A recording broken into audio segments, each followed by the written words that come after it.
Truck ड्राइवरों की एकता बनी मिसाल। एक बार फिर बैकफुट पर आई केंद्र सरकार। नहीं लागू होगा हिट एंड रन का नया कानून। विचार विमर्श करने को तैयार केंद्र सरकार। नया कानून क्या था? काला कानून। बीते दिनों नई संसद की सुरक्षा में भारी चूक के मामले में लगभग 143 सांसद निलंबित कर दिए गए थे, लेकिन सदनों से नए कानूनों का पास होना बंद नहीं हुआ था। विपक्ष की गैरहाजिरी में कैसे ही कानून को पास किया गया था। ये कानून था hit and run new law. मतलब अगर किसी भी ड्राइवर से एक्सीडेंट हो जाता है और ऐसी स्थिति में अगर वो पीड़ित को तड़पता हुआ छोड़ जाता है तो उस पर 7 लाख रुपए का जुर्माना लगाया जाएगा या 10 साल की कैद होगी या दोनों तरीके से दंडित किया जा सकता है। इस कानून की भनक जैसे ही ट्रक ड्राइवरों को लगी तो उन्होंने पूरे देश में चक्का जाम कर दिया। ट्रक ड्राइवरों की एकता ऐसी कि हर गली मोहल्ले चौराहे पर कड़ा विरोध प्रदर्शन देखने को मिला। ट्रक ड्राइवर ही नहीं, फ्यूल पंप तक बंद कर दिए गए। ट्रक ड्राइवरों ने सत्तासीन बीजेपी को खुली चेतावनी देते हुए कहा कि वो उसे 2024 में सबक सिखाएंगे। बहुत कर ली ड्राइवरी, अब नहीं कर पाएंगे ड्राइवरी। क्यों? ना तो हमारे पास 10 लाख रुपए है, ना 10 साल तक जेल में जाने की वो है हमारे पास। बीवी बच्चों का क्या होगा? बात तो सही है।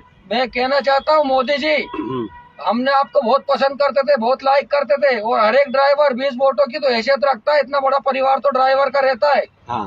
लेकिन हम आपको अब लोकसभा चुनाव में इस चीज का जवाब देंगे। अरे कहीं भी तगारी फेंक के काम कर लेंगे, लेकिन जेल थोड़ी जाएगा ड्राइवर। बात तो सही है। नहीं तो मारना है तो इन लोगों को मारो ना। ड्राइवर एक्सीडेंट हो जाएगा तो मौके पर से अगर भागेगा, नहीं तो पब्लिक उसको नहीं मार देगी। ऐसा कानून लागू करो ना आपके, कोई ड्राइवर के हाथ नहीं लगा सकता है। हाँ। कि ड्राइवर को हाथ लगाने वाला भी जेल जाएगा।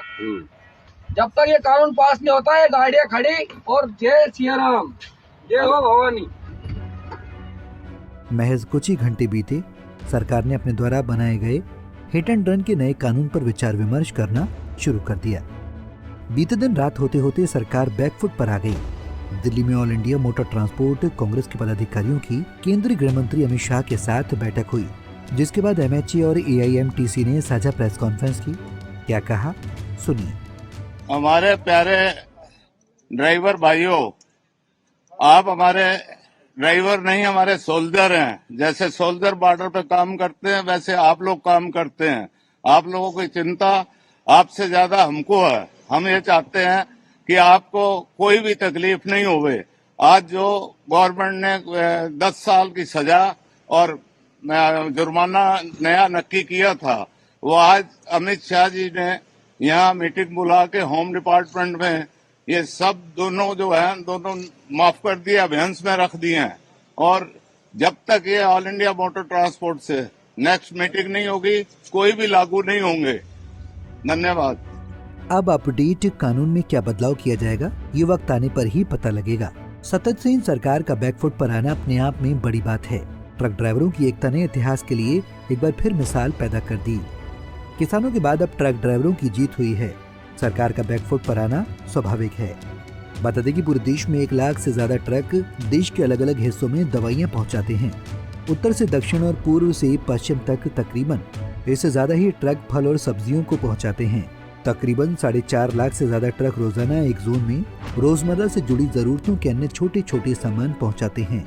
ट्रक ड्राइवरों के कड़े विरोध प्रदर्शन की वजह इन सामानों की आवाजाही बंद हो गई थी, जिससे जनजीवन एक बड़े स्तर पर प्रभावित होने लगा था।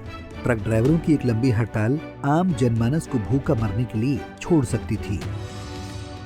Bureau report, Punjab Kesari TV. हमसे जुड़े रहने के लिए हमारे YouTube चैनल को सब्सक्राइब करें और नई वीडियो की नोटिफिकेशन के लिए बेल आइकॉन को दबाएं।